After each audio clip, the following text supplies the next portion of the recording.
how can you make this stupid mistake? I hated myself like for real, like real hate. I hated myself. Like why? Because for me it was at the point where Flow Drive was slowly catching waves. I've had some call with Webflow team already, and all of a sudden, what's supposed to be a safe haven is now like hell.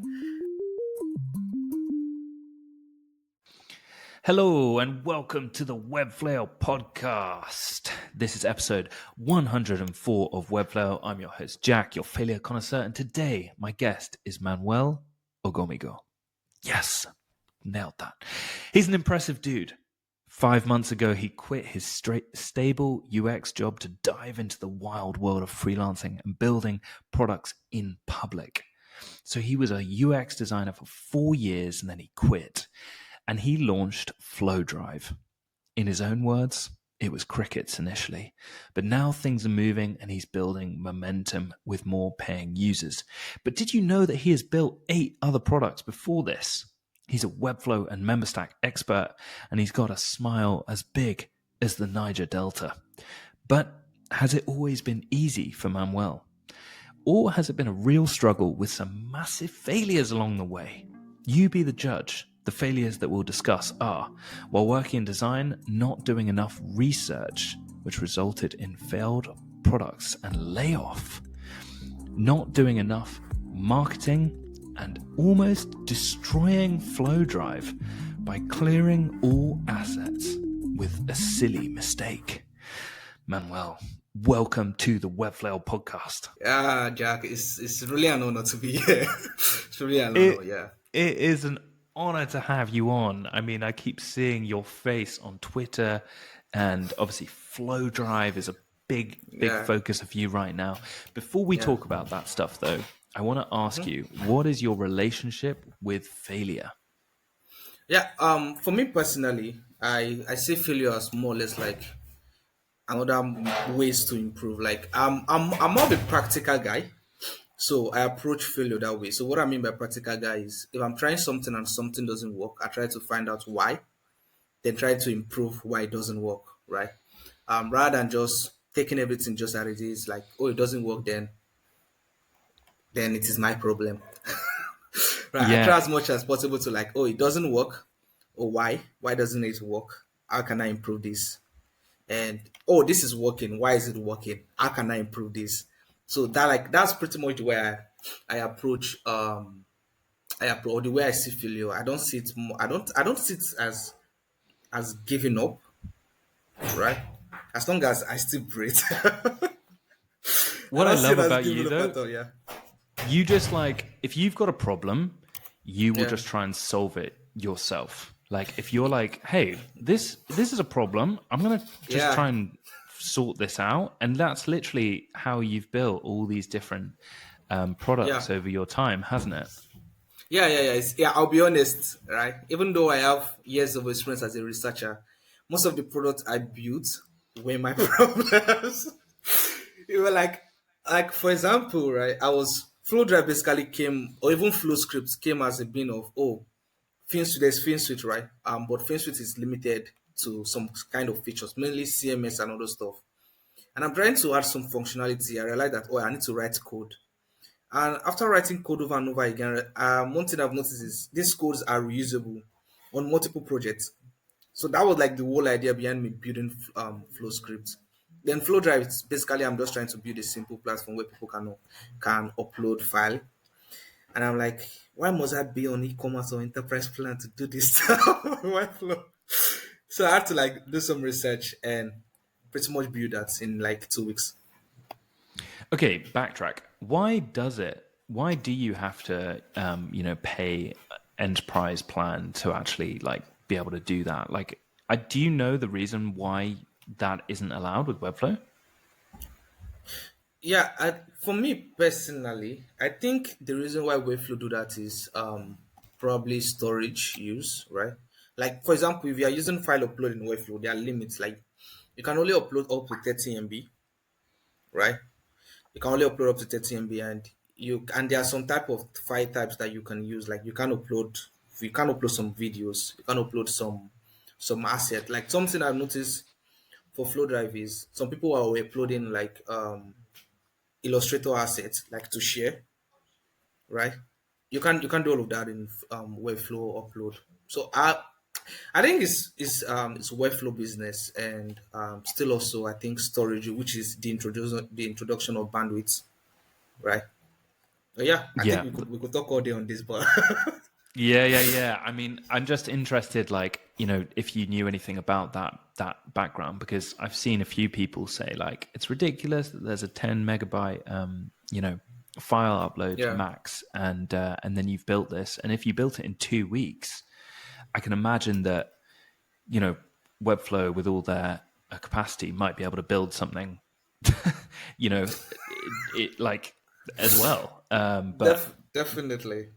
I'm No, sure it's, you're it's you're an incredibly talented developer. I'm not trying to say that like it's easy to do, but it's just they have some big hitters in their team. That's all I mean. no, they are Webflow have won some of the best teams. Like to be honest, the way Webflow ship update recently, it's really hard to keep up. Like the way Dude, they it's like, tough. bro, the way they keep the push updates, I'm like, okay, wait, last week they did this, and now there's Rive, and like, it's just crazy. That's really crazy. It I is commend them to be wild. honest. Yeah, I Yeah, think Alan Line Ward is a big. He's a force of nature when it comes to shipping. I just constantly see like the like shipping emoji. It's just like yeah, boom, boom, boom. It's just like ship, ship, ship. It's awesome to see how fast they're moving and all yeah. the amazing things that they're doing for the Webflow community in terms of updating the platform. Hmm. Before we move on, though, if anyone hasn't checked out FlowDrive, it's tryflowdrive.com. You can basically host files for Webflow super fast, which means that you can host images, videos, documents, etc., without code. And it's really, really versatile as a platform to just basically get over hosting restrictions. So, like we mentioned, Webflow Yeah. has this 10 megabyte file limit. You don't have all these different file types. You're not able to upload all these different file types like MP3s and stuff to Webflow easily. Yeah. So if you want to have like a podcasting site, for example, you need to think, look, can I embed something from Spotify? Or, if it's video, you need to put in a Vimeo or a YouTube link, which means that, there's things that implies, like you're obviously Ads. hosting the video on those platforms, and it's like Yeah. they might not be that quick to load, and you also get the horrible play button if you put a YouTube link in there. So that's why FlowDrive is actually it's a very simple but powerful way to host files. So if you haven't checked it Yeah. out, this is the plug. Is there anything that I missed there, Manuel, that we should say off the gate from this episode? Flow Drive in totality is more like more people using it to upload files and as well as save bandwidth costs and all those stuff, right? But there are some people who use it to host code, like basically host code, write code and edit files and all those kind of stuff. Yeah, there are tons of people that do that on Flow Drive. So if you are trying to host code on Webflow, yeah, Check it out. just flow. Yeah, Check it check it out, out. guys. Yeah. Yeah, that's really, really powerful and versatile tool. Because if you were to like host just a video, you might use VizFlow. If you were just to host code, you might use Slater. Yeah. Or there's plenty of different alternatives. But what you're saying is FlowDrive is kind of like the be all Yeah. Basically platform anything to hosting. actually host. Basically anything Hey, hosting for Webflow. you want to host something? Talk to Manuel, because the guy's got it. He can host it. All right. So okay, let's get back to you as a Webflower and just a creator generally. You Yeah. have built 8 different products. If people are in the Webflow space, a lot of people in the Webflow space that I've spoken to are like, I'd sell my time for money all the time. They're selling their time for money. They're basically in the service industry. Yeah. They're trying to basically, get a client, create something, give it to that client, and then do it all again. Or Yeah. maybe get a client, give whatever they want to the client, and then create an ongoing relationship to create a retainer. You, on the other hand, have said, you know what? I'm going to try and do one to many. I'm going to create a product which a lot of people can use. And I'd imagine what part of the reason why you're doing that, apart from being incredibly curious and a really good developer and wanting to like scratch your own itch and problem solve, is that you can create a little bit more of a sustainable income if a lot of people are using your platform. Have I understood that right? Yeah. Is the I would say you explain it perfectly. In as much as I like building this stuff, I also want to make money. Hey, Yeah. money is, an important, Yeah. energy that you need in your life in order to live. So let's talk about that a little bit. If someone was a Webflower and is like, Manuel, how did you do this? Like, how did you create a product that means that you have some kind of recurring income? How should they start? Should they be thinking at all about trying to scratch their own itch? Is that the advice that you'd give? Or like, how should they think about this in your opinion? So this is the way I approach it. I approach or I would say levels, Pieter levels. I read his book Make, right, and I would say the way he says it is also a best words of scratching your own itch or scratching customers' itch of big corporations. I will explain what I mean.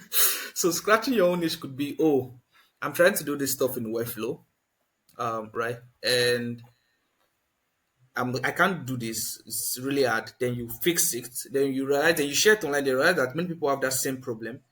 Then you put a price tag on it, right? Then people basically buy it and use it. This could be in any form. It could be a product. It could be a Notion doc. It could be a course, right? Like you could see Grace Walker selling her freelance things because we've noticed that she's really good in freelance. Now she's making a product to help people get better at it. It's basically you scratch your own itch, then you scratching others. And there's also the part of you scratching um big corporations itch, right? Like flow drive basically is both. Like what I mean by that is still like customers itch. Like if you see Webflow is an amazing tool by far. But because of priorities that Webflow have, there are some stuff that your customers want that Webflow won't really prioritize. One is, does it bring income to Webflow? Like it's more or less like not on that point where Webflow just take in every feedback now and just implement, right? There are a lot of decisions that go into it. And there are some users that really just want, just okay, Webflow, just make this possible. Just make this possible. And that's where you see companies like FinSuite, vSlow, Slater come in and be like, okay, I'm going to scratch that itch, right? Like basically FinSuite come in and be like, okay, I'm going to help you build this stuff so you can basically reuse functionalities. Oh, you don't have CMS nesting. Here's a code to do that, right? It's best of two worlds, and it's really easy to get started because some of these are pretty open. But now the aspect of will you make money from it, that is when you then experiment. Yeah, that's a whole different problem. Okay, That's a whole different I'm problem. going to ask you about that in a little bit, but let's backtrack. So what you're saying is if there's a Webflower that's listening and is like, "Hey, I want to make recurring income and Yeah, product seems like a good way to do it." How do you yeah, approach that? Well, one, if you look at a problem that you have and that you mm-hmm. realize other people in the Webflow space probably have as well then. Yeah, And then two, if it's a problem that's maybe low priority for Webflow but yeah, maybe high priority for you, yeah, then you can essentially, create a product around that. And it doesn't have to be something that's a big thing. That's what you're saying is yeah, that the barrier to entry is low. Why don't you create yeah, something as a small test in 2 weeks? yeah. See if it lands, see if people like it, and then you can go from there. Is that what you're saying? Yeah. It could even be as simple as a landing page that gauge if people will actually want. Like there's a particular case study of Danny Postman where um it's a funny story, but like you basically just put out a website in less than 2 days and be like, okay, I'll be teaching how to do stuff in SEO, and they're Mm, launching the course later this year and made over yeah. 100,000 in a day. And Wow. it's something as like it's something. where also there's also Islo that basically just sell Notion templates, making over 1 million, and like a solopreneur. For me personally, it's if something can be done with just a simple Notion doc, do that. Like you don't need to, because one thing I see most people or that reach out to be like, oh, I want to do this stuff. Should I start learning backend? Like, how do you know if the project you're trying to do requires backend? What if it is just a editable doc and you just share it with people, right? Like many Mm. times when people try to build project, they try to overcomplicate what they're trying to do. Like for example, everything I've built in FlowDrive, I didn't do that in 2 weeks. I built like the core functionality, upload files, host files, which is basically the main thing for FlowDrive. And I did all of that in 2 weeks. But there's some others that are trying to do that and they'll try to build a whole of Google Drive before they launch, right? So Yeah. yeah. So work out what the core, what is the one problem you're trying to solve. Can you Yeah. do that in as simple as possible, like as quick as possible, and test it, Yeah. and test it without expecting anything, like without Yeah. expecting like success? Because I think that's the other thing. People seem to put too much pressure on it being perfect before releasing it to the world, and it's like you might release a perfect turd. Like, what's the good of that? Like, that's no one wants it. You've made this Yeah. perfect thing that is not actually perfect because it doesn't solve anyone's problem, apart from your own, Yeah. maybe. Or maybe you've presented it in the wrong way. Now, let's talk about that. That's really interesting. Let's say someone is like, you know what, Manuel, I'm pumped. I want to do this thing. All right. I've got an idea. I've been sitting on it for a while. This podcast, thank the Lord that Webflail exists and that Jack is asking these dumb questions to Manuel. I'm going to do it. Okay. Yeah. I'm going to make something, and they've made something. And now what? Do they need to have a launch plan? Do they need branding? Do they just put it out on Twitter and see the reaction? Like, do they like? Then what? How have you experienced that process? How do you build hype around the thing that you're releasing? Do you need to build hype? How would you respond to Yeah. this?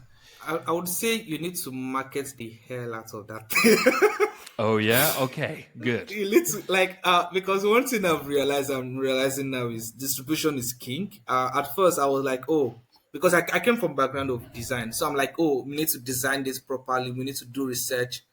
But one thing I've realized now is distribution. So even if it's just a simple stuff, you need to like you need to tell people that this is the problem, this is what this solve. You need to like do that. At first, I was like, one mistake I did, which I think we'll discuss later on, was while building FlowDrive and some other tools, were like when I do something, I will market that, right? Just talk about it, and I will not talk about that thing again for weeks till I build a new feature. Then that Right. that becomes a end cycle of, if instead of, and one thing I've noticed from successful business or people who are building products is they could just build one single thing and they'll market the hell out of that thing. They could Yeah. say that thing over and over and over and over and over again, like basically distributing it to the point where when you see this person, you say, "Oh yeah, there's a problem they solve." Right. So it's like for me, building it is like one third of whatever you're trying. Like if you want to be really successful, or you want to really push that product out there, get sales and all the stuff, you need to like market the hell out of it. Like even if you launch and you didn't go well, you still need to market. Like it's from marketing, you know that this product failed. Not necessarily from you launch first week and you say the product fail. Like if you don't market it, you can't really know. Right. Hey, you're speaking my love language here, Manuel. I think a lot of the time people talk about features rather than Yeah. benefits. And if I can't Yeah. understand why it actually helps me in my day to day, I don't give a flying monkeys that you built a new little tab on your little product. But it's Yeah. like, hey, if this thing really helps me, then I want to know about the features. And Yeah. also, and I see this a lot of the time, makers, they'll just be like, just built this new thing. And their last tweet was 3 weeks ago, being like, I just built this Yeah. new thing. And it's like, hey, I don't care. I don't care. I think a lot of people, Yeah. otherwise it's just another tweet. And I think if it's like Yeah. leading with the benefits, and really hammering home those benefits, then I think people become interested in what the product is and the journey. And also, I think another thing that you've done really well is talk a little bit about you and your background. I saw one of your LinkedIn posts where you got Yeah. 220 likes, and it was like, hey, this whole product thing is scary. I quit my job. I've launched FlowDrive. Not everyone liked it. You kind of like brought us in Yeah. behind the curtain, as it were, and I thought that was really, really clever as well. But yeah, I think this could be a whole podcast in itself. About products Yeah. and launching and kind of how to bring people along with the journey. But we need to get into the failures. We're going to discuss this a little bit later in the podcast in a bit more Yeah. detail.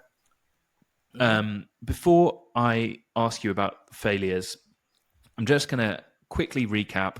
Easlo, this guy makes Notion templates. That's EASLO. So Yeah. Manuel referenced him as someone that's really, really interesting to look at who's doing products. Yeah. And then there's Peter Levels. So that's Yeah. Levels IO. That's on Yeah. Twitter. And Yeah. he's Yeah. written a book called Make the Indie Maker Handbook. Okay, Yeah. so well worth reading. I'm definitely going to get that after this interview because I've heard a few people talk about it. Oh, sorry, Yeah. it's called Definitely worth it. Make Read me. Bootstrapper's Handbook. That's what it's called. Yeah. Okay, so a few nuggets of references there for anyone that's interested in following Manuel and getting inside his head, understanding what his frames of reference are in order to do what he's done. I think it's great to look Yeah. at what the influences of a successful person are, not just the successful person in themselves. Are you ready for failure number 1, Manuel? Yeah. Definitely. Definitely. Let's go. Okay, tell me about failure number 1. While working in design, not doing enough research result, which Yeah. came to failure of product and layoff. Dude.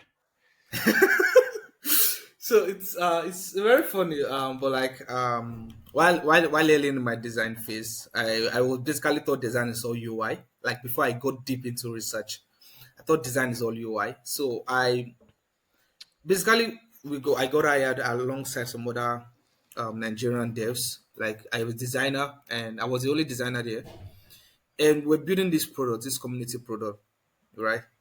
And for me it was more or less like even the I would say the CEO itself wasn't really big on research. So I was supposed to basically, will I say, place pressure on research to be sure that what we are doing would work out really well. But I'm just like, nah, I'll just check some competitors.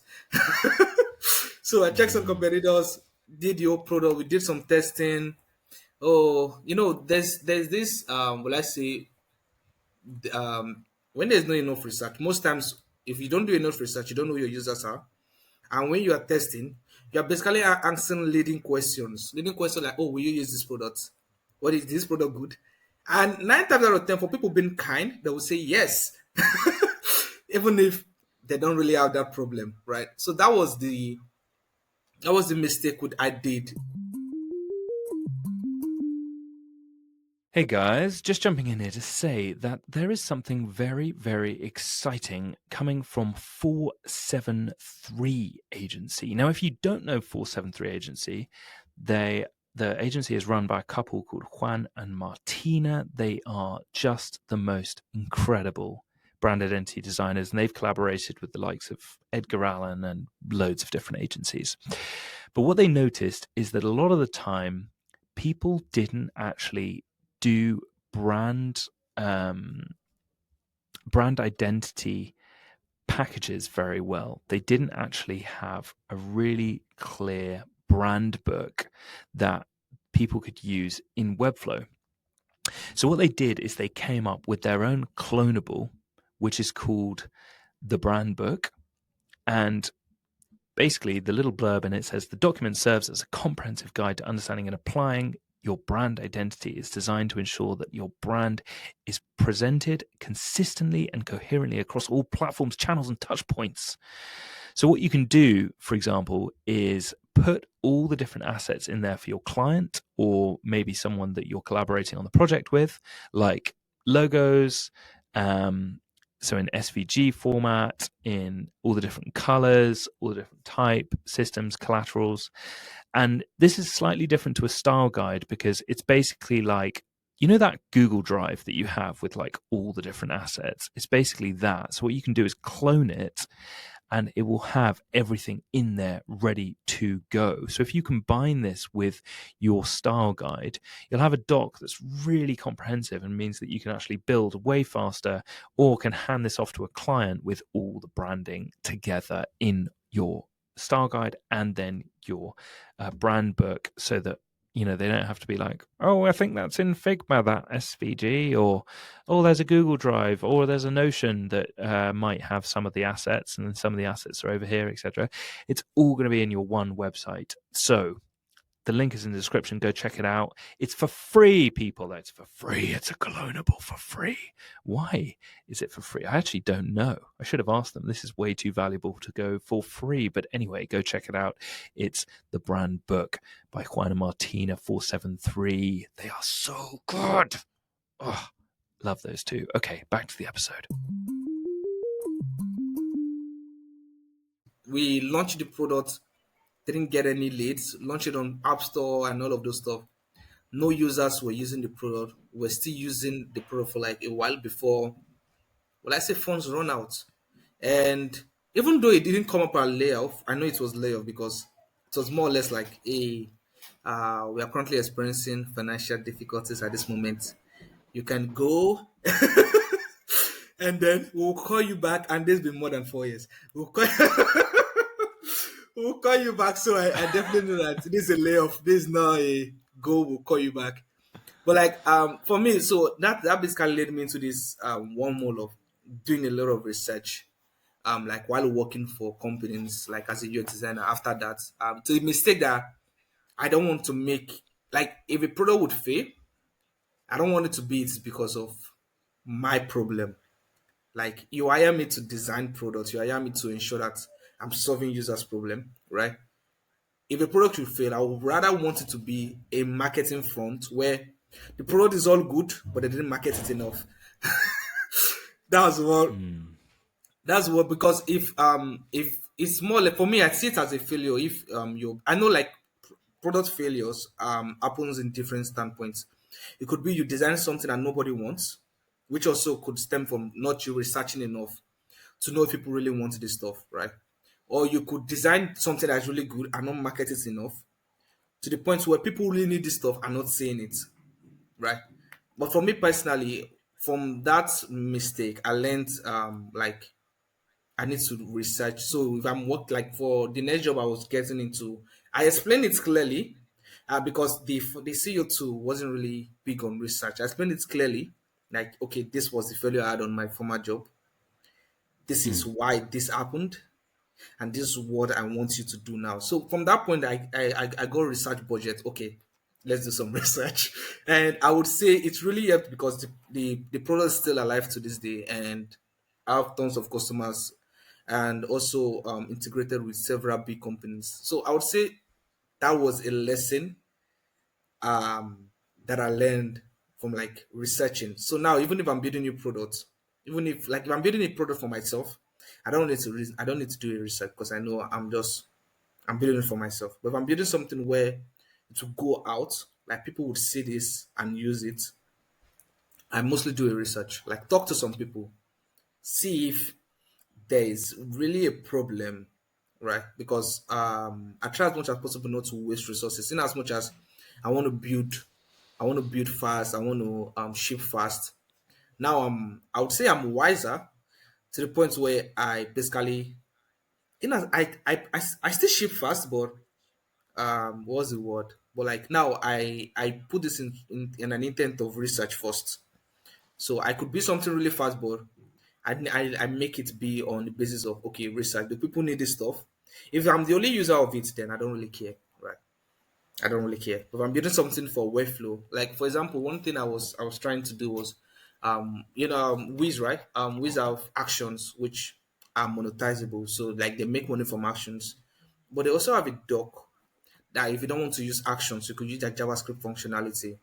and I saw that API, and I basically built some sort of, like, for a project I was working on with built some sort of a framework that doesn't use actions at all. Right? It's pretty simple, and I even created a Chrome extension. Like, basically use it for that project only. Then I posted it, and I would say some people really like the idea, and some people were like skeptical if Wiz or FinSuite would like the idea. But it's still one of those stuff. And now I'm like, okay, I'm still doing research if that should be something that would be live, right? I don't want I'm from Nigeria, man. I don't want to be into the lost. But yeah. Okay, But wait, yeah, backtrack, it's all backtrack, good, yeah. backtrack. Can I ask you? So you started off by talking about leading questions. So Yeah. for anyone that's like not done product research from, well, why don't you say what a leading question is versus what is a good question that's not leading? Can you give us examples so that people can do product research without like Okay. having bias from people? Okay. So leading questions, I think one thing I would recommend is the mom test. It's more or less like you meeting your mom and tell your mom that, hey, does the clothes look good on me? And she'll tell you yes, even if you know deep down this clothes doesn't look good on you, right? She'll tell you yes. Or if you tell your mom, oh, check out this new product I built. What do you think? She say, oh, my sweet little boy, this product is good, right? It's some sort of leading question because you are answering a question to get a response that you need. And 9 times out of 10, because people are kind, they will give you that response, right? Like, I could come in, it's which is why sometimes in research they would, like, you don't use, if you want to get a quantitative research, like, need good research, most time they would not recommend you do a survey because sometimes surveys are like leading questions, right? You're like, oh, will you use this product, will you recommend this product? I would say yes, but to be honest, they may not really recommend the product, right? I would say, and non-leading questions are questions that revolve around someone problem. Like, imagine I ask you now that, oh, um, do you like Flow Drive? You say, oh, Flow Drive is a cool tool. But now, non-leading question would be like, oh, what's your experience with Webflow? When they start using Webflow, okay, have you come to a situation where you're trying to upload files in Webflow? How does it go? Oh, I've not used upload files in Webflow because of Webflow have that limit. Or, nah, I don't. Most of my clients I work with don't really need upload. Oh, okay. What kind of client do you work with, right? What kind of files do they host on Webflow? Like those kind of things, they start realizing, oh, maybe the problem these customers have is not really upload. It could be, oh, it's videos. Like, if they're uploading videos, they have to host it somewhere. Oh, okay, then they tell you, oh, I mostly host my videos on YouTube, on Vimeo, on Loom, but I realized that I have to join up a plan. So you could, okay, it's pricing an issue with these people. Like, some of those stuff are, I would say, a long-leading question, a question that you answer revolving someone, their problem, and like the actions they're trying to take. But if you just go on and tell you, oh, have you tried hosting, or do you use Flow Drive? Have you tried hosting videos? Like those stuff, people will tell you, oh, I've not checked. Let me check. Oh, Yeah, it's a cool tool. Like, they'll basically give you that mom vibe, and they'll yeah, just tell you, definitely. they'll tell That's you what really, you want really to hear. helpful. Yeah, they'll tell you what Yeah, you I really want think to hear. if you can take the like emotion out of the question and take like your ego out the way basically and be Yeah, like, so how do you upload files to Webflow? And yeah. maybe people are just like, I never actually do that. I don't need that Nah, for my I don't Webflow know that. projects. And then straight away you're like, okay, interesting. Like the problem that I had in my head actually isn't necessarily in other people's heads. Yeah, And I think a lot of the time people really, really don't do this research part. You know, they yeah, don't actually think from like they. I think ego gets in the way a lot of the time with a lot of different areas of life, frankly. yeah, But it's yeah. True. especially dangerous when you put a ton of energy, time, resource into something that is like your little baby, and you don't want anyone to tell you that it's not going to work. But actually, you know, if you're Yeah, trying to get paying customers, it's not really about you, and so it's really important to yeah. put that That's aside, isn't it? that's that's That's the truth, right? If you are trying to, if you are trying to solve people problem, then it's not really your problem anymore. You can't just be, Ooh, you that, can't. hey, someone get that on a t-shirt. Yes. If you are trying to say it's not really your problem anymore, it's their problem. So you fix that one. Like you don't just come over all of a sudden and be like, "Oh, I built this feature for you." Nah, I didn't ask for that. Hey, It's yeah, that's not helpful. It's like going to a restaurant and ordering a lasagna and you get like a pizza and you're like, this yeah. isn't what I wanted. You This say isn't, yeah, but sorry, you but need it. But you need it though. look, trust me. I love pizza. You're gonna love pizza. It's like, no, You're that's gonna not the love it. point. Yeah. Yeah, Let's talk about the mum test. So the mum test is a really interesting, it's a really short book for anyone that's yeah, interested in reading it. It's by this guy, Rob Fitzpatrick. yeah. And I think if anyone's got a mum with a book group or anything like that, you'll see a load of mums together all saying how handsome you are and whatever. And you might look ugly as fuck. And trying to judge how Yeah, yeah, how good looking you are off the back of mums is a terrible idea, yeah. as I quickly found out when I hit my teens. Tell me about failure number 2, not doing marketing enough. Yeah, okay. So I would say for me, right starting now, I thought marketing was basically something really hard. Like, and I felt like, oh, I need to do a new feature before marketing, right? So I feel like, okay, before I market something, it needs to be something new, right? That was the idea I had in mind. Like, oh, it needs to be something new. But one thing so because of that thought process, if I'm posting stuff about what I'm building, it takes time because I'll then have to build it first before then tell you, oh, this is the thing I'm building, right? Which is very, very wrong. One thing I've noticed now is marketing is more or less like basically distribution. And in distribution, you want to ensure that it keeps flowing. It's not just, oh, you distribute one and you wait for three weeks, they distribute the next one. Something where you keep on flowing, like it could be in blogs, it could be in influencer, it could be in ads, it could be Twitter, right? It could be Podcast. any of those stuff. It could be podcast. It could be a YouTube video, right? It could be any of this stuff, but like you need to ensure that it's something that keeps on distributing, and that's I would say that's a big. It's really affected me because I now realize that if there's some product that I did that if I were to market it enough, it would have been way much successful instead of me just realizing this wouldn't work, right? So it's something I'm learning from. I'm setting up SEO right now for Flow Drive, and I will tell you, marketing is boring. That bad, huh? Marketing, like it's something I would. The reason I say it's boring because it is repetitive, right? You need to just basically do the same thing over and over and over and over again. But whereas building, you could just have a cool idea and just be like, oh yeah, let me build this stuff, and just you're fired up, do it real quick. But marketing, oh okay, you'd record a video on this is how to do this stuff. You record a video on this is how to do this stuff in this way. This is how to do this stuff in this other way. Like you basically do the same thing over and over and over again. And that really helped me understand marketing isn't that big scary monster. It's just you talking about your products over and over and over again, restating the problem, the solution. And I've seen a lot of makers do this stuff where they launch a product and basically they could take a post, a viral post, right, and reuse that content over and over and over again till another viral post comes up. So let me give you an example. Like, let's say someone built a product and he made $1,000 in a week. The first product post is, oh, I started building this product 1 week ago and I made my first $1,000.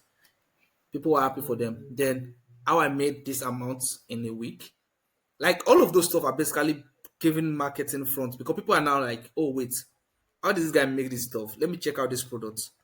And the way algorithm works, as more people check out stuff that you post, as more people react, and more people like, other people like you basically get in front of the real customers, the real people who need it, and they check it out. But yeah, that's pretty Okay, much this is that's pretty really much it. helpful. Let's just repeat what you said, because I think this is important to just Yeah. say one more time, that marketing is not like get to the end of making stuff and just put it out there and then Yeah. do the same thing again once you've got a new thing. Like you wait until you've got something new to say and you put it Yeah. out there.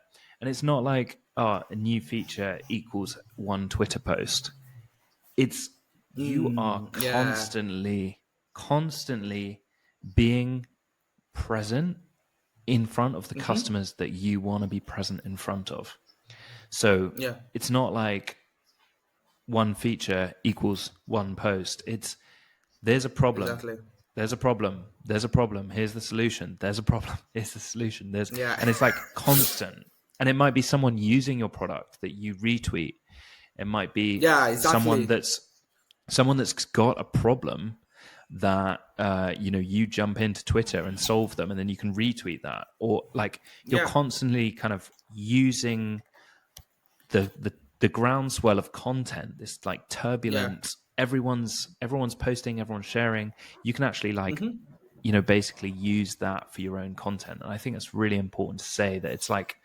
essentially a kind of daily activity, which sounds really hard to do, but actually it's quite, I would argue, I don't know about you, Manuel, but I'd say like Yeah. just essentially if you're looking at it like you're starting conversations with different people, like if someone walks into a room, you're going to say hi to them. You're going to say, hey, what do you do? Like, where are you from and stuff. And I think if you treat social media as a social media, like you're Media. not just throwing shit out there the whole time, which I think some people do. I think if you're just like Yeah. starting conversations and being like, hey, that's interesting. Like, what are your problems uploading files? Oh, cool. Yeah. I actually built this thing, FlowDrive. Check it out. You might like it. Like, but I think it's just like constantly kind Yeah. of having conversations with people is a really healthy way to do marketing. Because I think the word marketing is Yeah. like, ugh. But actually, if you You love look at it basically like, telling people. Yeah. yeah, if it's like a generous act, like you're literally Yeah. trying to help people get from A to B, To be. and you're like Yeah. being friendly in that process, that is, in my head, is kind of what marketing is. It's literally Yeah. just talking Yeah. to people about what problems they have and trying to help them get solutions, whether that's introducing them to someone else or showing Yeah. them this cool tool that you've made, or showing them someone else's tool and being like, hey, actually for this Check particular out this use stuff. case, yeah, I came Use this across too. this the Yeah. other day. It's really cool. Like, go check it out. Yeah. To be honest, I think you've summed it up properly. That's pretty much marketing is. It's not that because the word marketing is. Yeah, marketing sounds horrible. It's like sales. You hear the Yeah. word sales and you're like, And like, ugh, I feel nah. icky. I don't want to do that. But I think if you're coming at it from a place of like, hey, you've got this problem, I think I might be able to help. Do you want to have a Yeah. look at this solution? Like, we could have a call if that helps, or I could send you a video, whatever. I don't want to take too much of your time. Like, Yeah. you're just trying to help that person. And naturally, that's going to help create a sale because you're literally just trying to help. Like, Yeah. and I think that's, I don't know. I used to be like kind of scared of marketing and sales because I was like, oh, I don't want to put myself out there and I don't want to sell to people because that feels icky.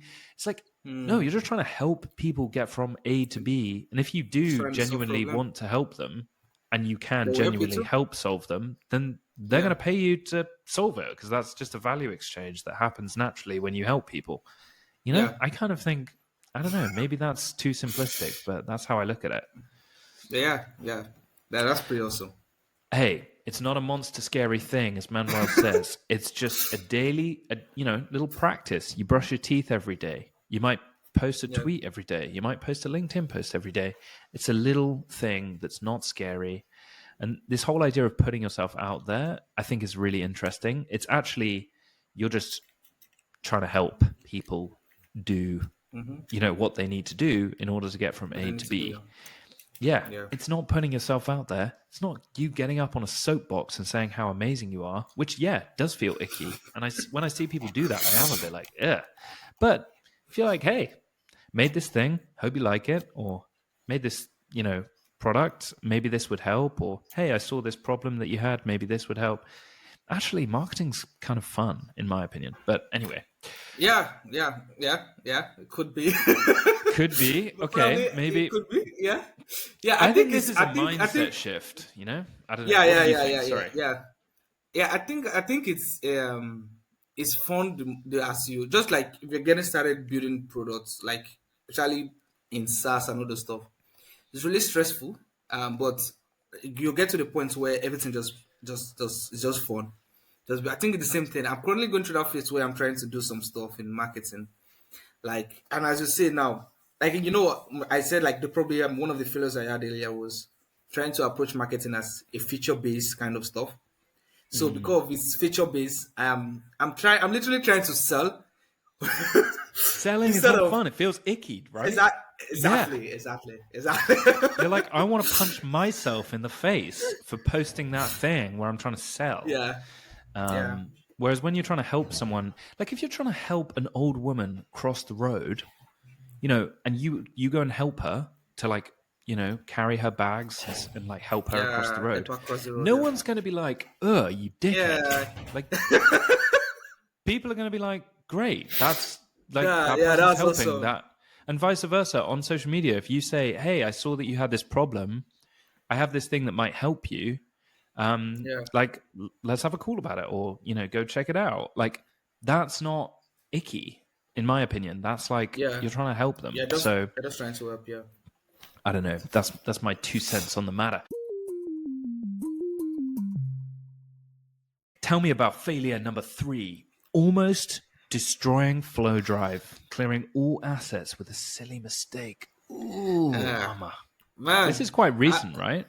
Yeah, yeah, yeah, yeah. Yeah. I'll be honest. This really affected me. Right. Like I, like the whole day, I was basically just hitting myself on the wall. Like, how can you make this stupid mistake? I hated myself. Like for real. Like real hate. I hated myself. Like why? Because for me, it was at the point where Flow Drive was slowly catching waves. I've had some call with Webflow team already. Some people were using it. Some big Webflow agencies and brands were using Flow Drive, and all of a sudden, what's supposed to be a safe haven, it's now like hell. Like so a platform that's supposed to store your assets just basically wipe it all off in a day. Like that basically created a lot of trust issues, and it affected the business as well, right? So the silly mistake was this: I was testing on pushing up a new update, and I was supposed to clear out my test assets that was stored, right? But the mistake I did was I basically flip it to the production value. So when I pushed that to the live update, literally in like a split second, You just deleted everything. like Thanos swap, everything was just. I tried setting up backup for that. I got some assets back, but because there wasn't enough backup set up earlier on, I pretty much lost all assets, right? So one thing I tried to do immediately is inform the users of the stupid mistake. But thinking about this stuff, but like inform them about the stupid mistake I did, and I set up like 3 backups and one that I'm paying like $8 per month on right now to basically store every asset that they have, so that problem doesn't happen. But to be honest, it was I had several customers who were using this, actually even those that started using Flow Drive on day one, unsubscribe from both the email and the plans, and just like stop using Flow Drive, right? Like there are people who have over 600 files hosted. So just imagine that. Even if I created a solution where they could replace the assets without re-uploading, like you could just replace assets, upload the same assets and re-upload.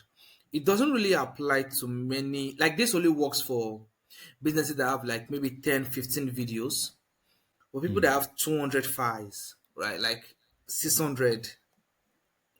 Mostly they can't just start going back because some of the files they were using upload widgets. So Some of the files that are stored here are people uploading files to their Flow Drive dashboard. Like I would say, in all of my building, that is one of the most, will I say, failures. I would say failure, but like, Formative.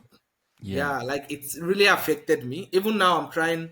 I've had several customers reach out. Like the first week after that issue happened, I get messages literally every day and be like, "Hey, Manuel, all my assets are cleared. Is it something on my hand?" And every time I see those messages, I just breathe in and be like, "Damn." Yeah. Yeah. It's Like, and tough, I have dude. to I have to explain that. Oh, okay.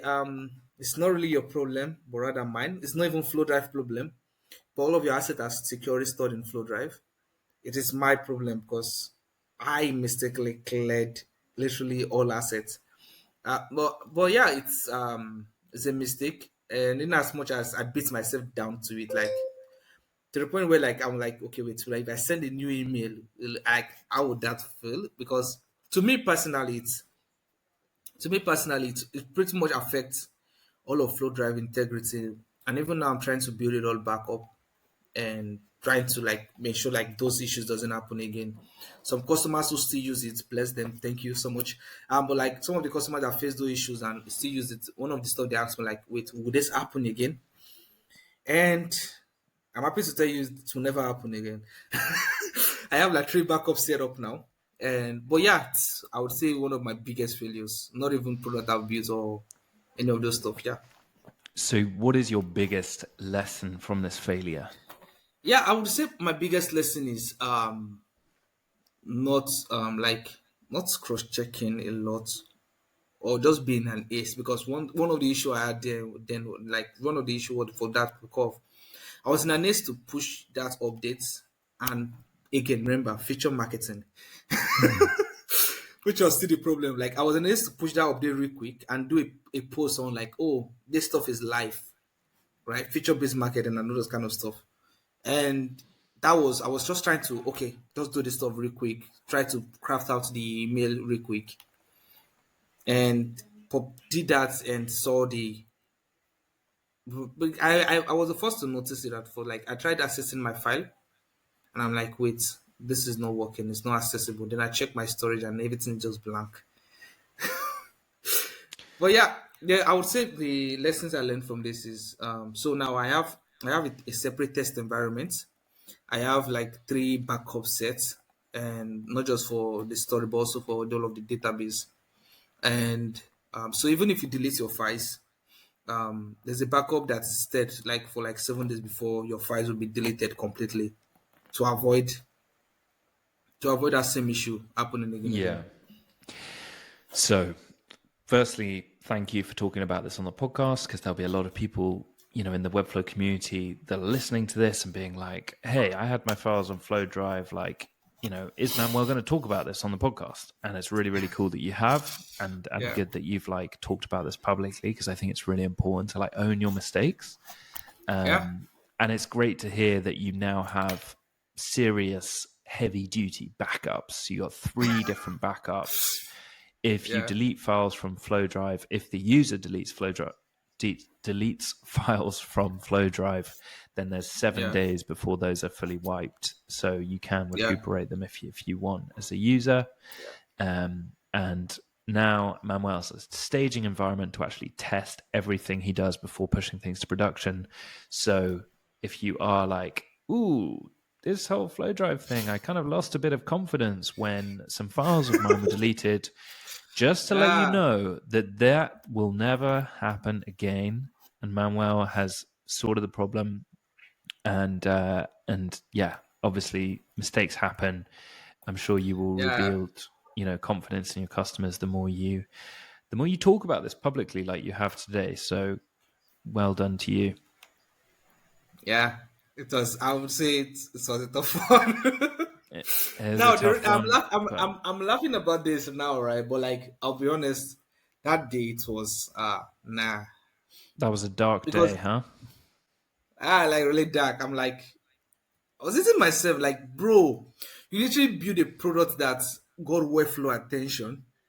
when you were building flow scripts, Webflow didn't really give a damn about what you're doing. When you're building that product, but you build a product that got Webflow attention, and now you blew it all up.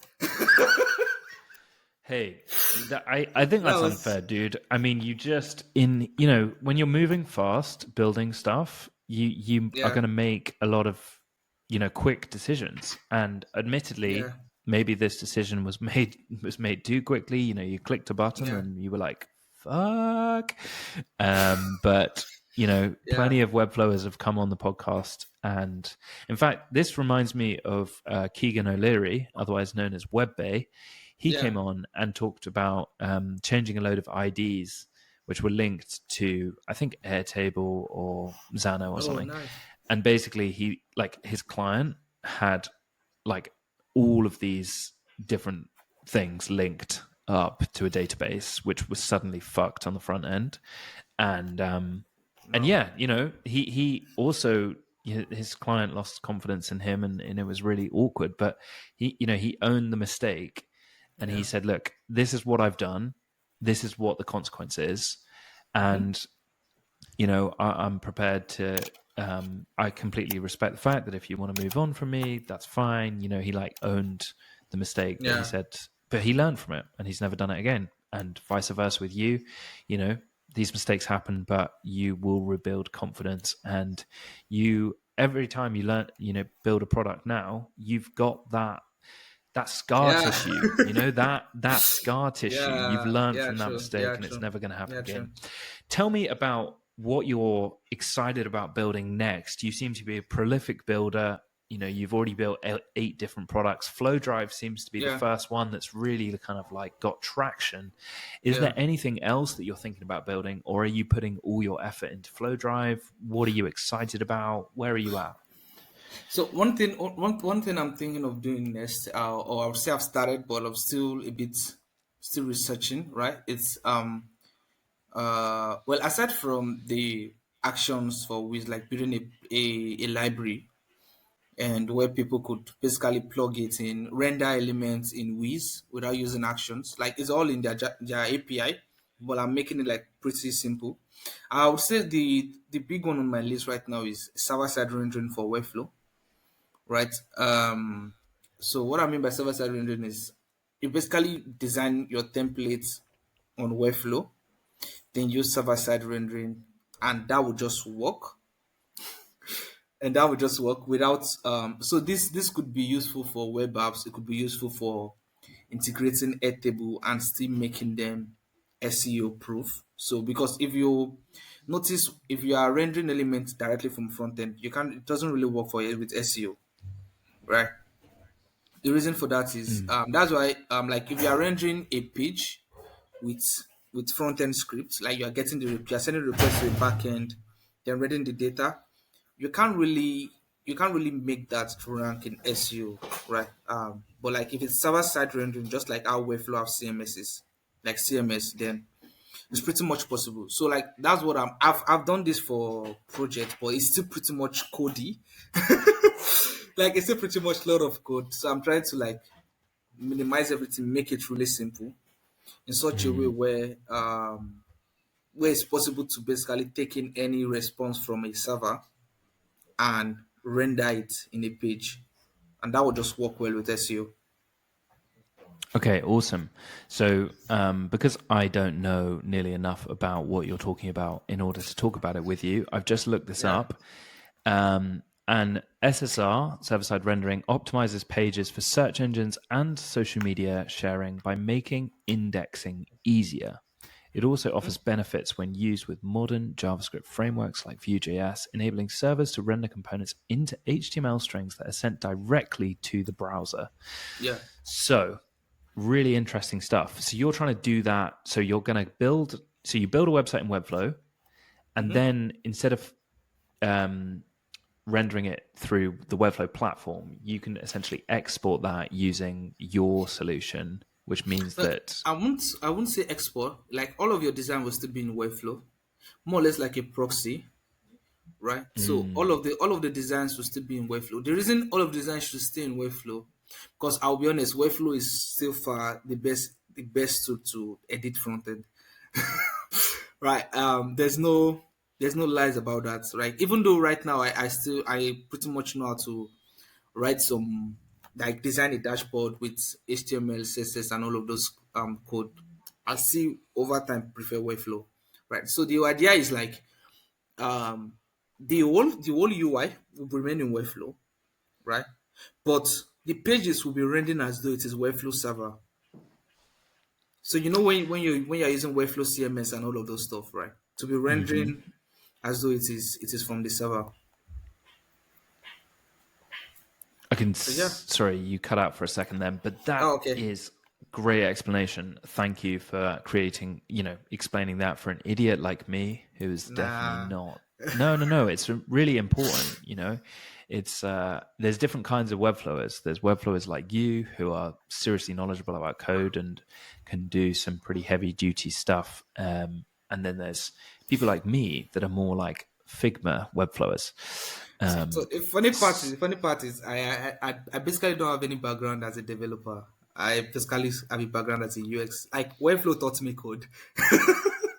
Webflow is a really good teacher just to be like, why isn't this working? And then you need to like go to Stack Overflow and like look at Yeah. stuff and, And try now and with just with figure things out. your ride of AI, it's Yeah. pretty much get some of these fixes done without Yeah. you going to Yeah. You Stack can, Overflow. yeah. Yeah, dude, you can kind of skip that out in the process, actually, can't you? Okay. We're coming to the end of the episode. You have divulged a lot of dark secrets to me. Not dark secrets, but, failures that maybe are hard to talk Yeah. about. So thanks for sharing everything that you have. Before we end the episode, I like to ask my guests one final question. Are you ready? Yeah. Yeah, sure. Manuel, what is your next failure going to be? Nah. You can't just say, nah. Hey, this is the final question. It's hard, but you got to answer it. Okay. I would say my next failure will probably be, even though I'm not planning to fail, but I think it is good enough to plan, even if failure could rise, and what you do in those scenarios, right? I'll be honest, I've never been asked this question before. But yeah, I would say the next failure could probably be putting as much effort into something that's working, and then everything just stopped working. Kind of a flow drive 2.0. So, like, you like, maybe you put some more effort, and some, like, you put some more effort into something that's working, and all of a sudden it could not even be your issue, it could be from the business issue itself. Then not even one just stop working. This could be a scenario of Webflow releasing, not Webflow, or Google releasing, oh, AI blogs are not really acceptable, right? And you've built your blogs or your platform to like over 10 million active subscribers, and all of a sudden you are blacklisted by Google. Then everything just drops to zero. So maybe that could be. So I see this, and maybe there could be a scenario where Webflow will be like, okay, Flow Drive, go away. But hopefully no. Hey, let's hope not. But it's good to know Yeah. that you're like, hey, that might happen, and you're Yeah, like yeah. mentally prepared for that to happen. And Yeah, that's but I important to would say say. right now I'm happy that Webflow is pretty much in support of Flow Drive, at least for now. So that's still a good sign. Hopefully. Hey, let's touch wood. Touch some wood.